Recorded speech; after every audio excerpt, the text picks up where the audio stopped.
A man's been arrested in connection with a fire at a Melbourne synagogue, shaking the local Jewish community, raising urgent questions about safety as well. The 34-year-old man from New South Wales taken into custody by Counterterrorism police after flames forced 20 people to flee the East Melbourne Synagogue. There were no injuries, but the terrifying incident, followed by several others over the weekend, now sparking renewed pressure on the Victorian government to act. For more, we are joined by Professor Tim Harcourt from UTS, also host of the Airport Economist channel here on Ticker. Tim, always good to speak. Are we seeing a rise in anti-Semitism across Australia? Oh, there's no doubt about that, and particularly in Melbourne. And it's extraordinary when you think Melbourne is the place of Sir John Monash, Sir Isaac Isaacs, Theodore Fink. If you take a walk around in Melbourne near your Ticker studio, you go past the Block Arcade, George's, all great buildings and monuments built by Jewish Australians who came from Melbourne, that built a lot of Melbourne in the 19th century. So it's amazing that Melbourne, considered one of the most safest places for Jews, particularly after the war, and I think Melbourne had the most Holocaust survivors out of anywhere except Israel and New York, to now feel under threat constantly. So what's changed? What factors do you think are fueling the increase in anti-Semitic attacks?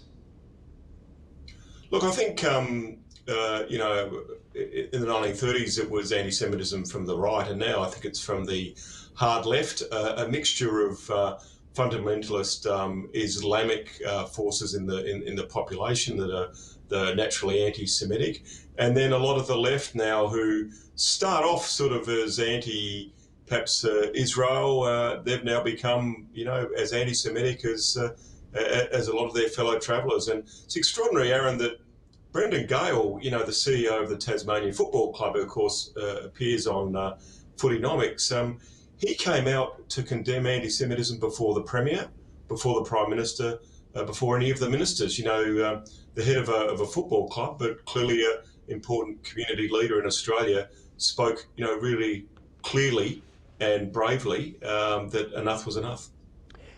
Let's have a listen to Tony Burke, the Home Affairs Minister. He was one of several federal ministers and MPs who headed to that East Melbourne synagogue following the attack on Friday night. Let's have a listen. When people have said, and there's been some reporting, that no one was physically injured, that doesn't mean no one was harmed. The community here was harmed, the Jewish community in Australia was harmed, and we were harmed as a nation. There were 3 attacks that night, and none of them belonged in Australia. Watching the attack on the Jewish restaurant in Hardware Lane at the beginning of school holidays, a restaurant I've gone to many times. It is an absolutely fantastic restaurant in a great location. So many people around as well. Hard to watch the pictures of it happening and the police, arriving and trying to deal with it after the fact. How are Jewish communities coping with this growing threat, particularly in Melbourne?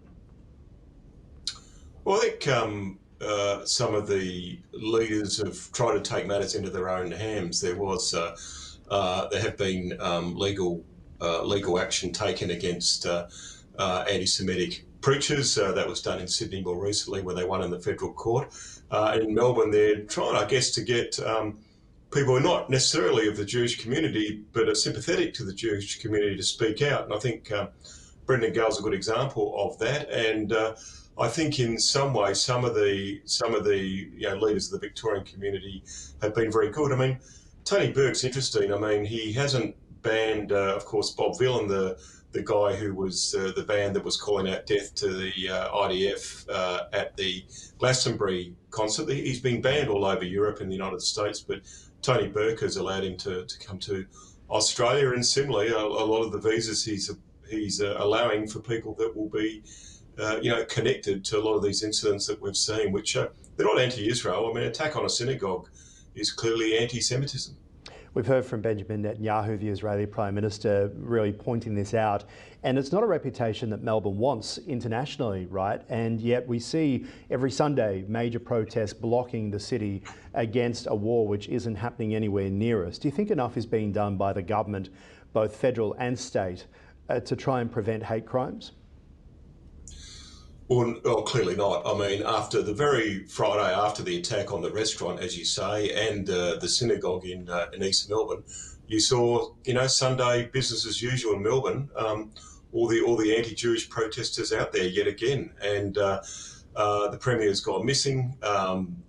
Tony Burke was late to the scene, and quite unusual to see him outside a synagogue, and likewise with the federal government, who seem to be trying to play both sides of the fence, where this is just simply anti-Semitism. It's nothing to do with trying to be seen as even-handed during a terrible war. So, yeah, very serious, Aaron. And yeah, Melbourne, the world's most livable city, sporting capital, all that. You don't want to be the centre of anti-Semitism when, particularly, Melbourne was regarded as one of the best places for Jews to live in the world, particularly after the Holocaust. Yeah. What long-term strategies do you think are needed to combat anti-Semitism in Australia?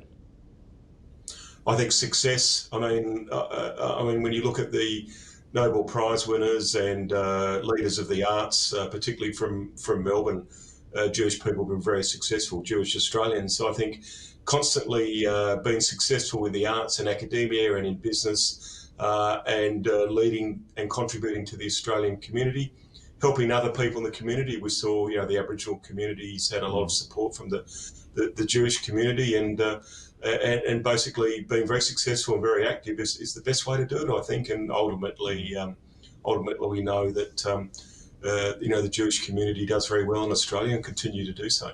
Professor Tim Harcourt, always appreciate your insights. Thanks. Thank you very much, Aaron.